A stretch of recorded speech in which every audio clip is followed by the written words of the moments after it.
secret mo? Bale, ikakasal na po kasi sana kami this December. Pero may sariling desisyon yung father ko. Magto 2 years engaged na po kami. Kaso yung parents ko, specifically my father, ang gusto niya kasi yung invited, syempre, sa yung mga friends niya, which is hindi naman namin kakilala, hindi naman namin ka-close. Kasi kami nung fiancé ko, we have decided na intimate lang. Kumbaga, family lang, yung pinaka-closest lang talaga yung invite namin. Pero ayun, may mga side comments.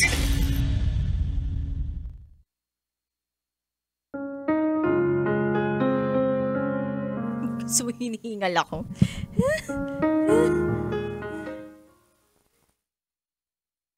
Ikaw, pakialamera ka. Bakit mo pinakikialaman yung hindi mo naman dapat pinakikialaman? Kapag ikakasal ka, gusto mo ba na ang taong magdedesisyon para sa kasal mo, ang mga magulang mo? Bakit? Sino bang ikakasal? Mga magulang mo o ikaw? Alam mo ako, kung tatanungin niyo ako, kahit di naman ninyo ako tatanungin, okay lang sa akin na pakialaman yung kasal ko.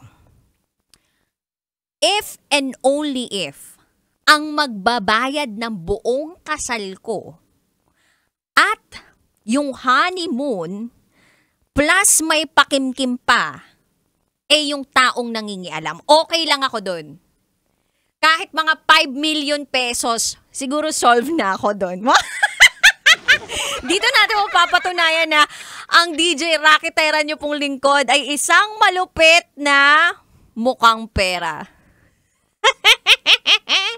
Charot lang with the rot. Pero syempre, diba, tatandaan mo ka, Vision, dapat practical tayo ngayon. Sa pagkakataon na napakahirap kumita ng pera, dapat meron at meron ka talagang makukubra.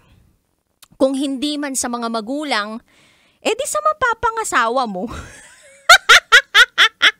That is what you call smart thinking.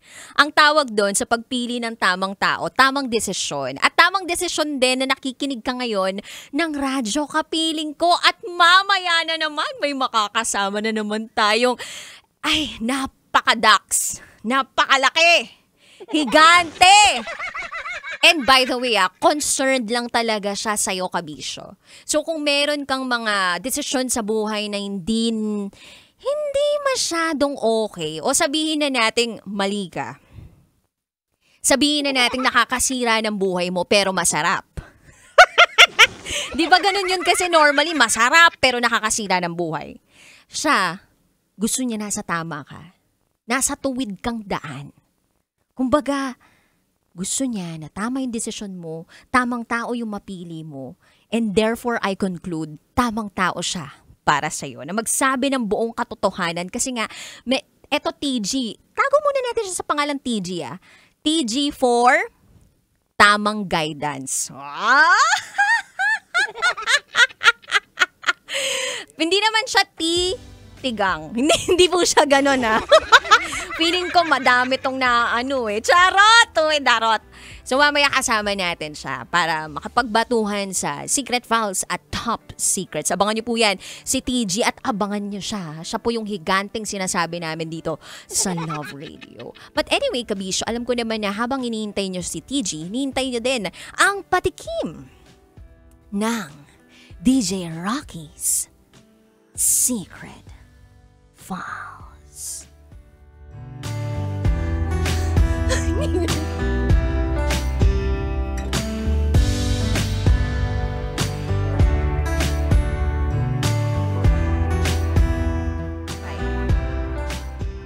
Palagi ko siyang napapaniginipan kahit hindi naman naging kami.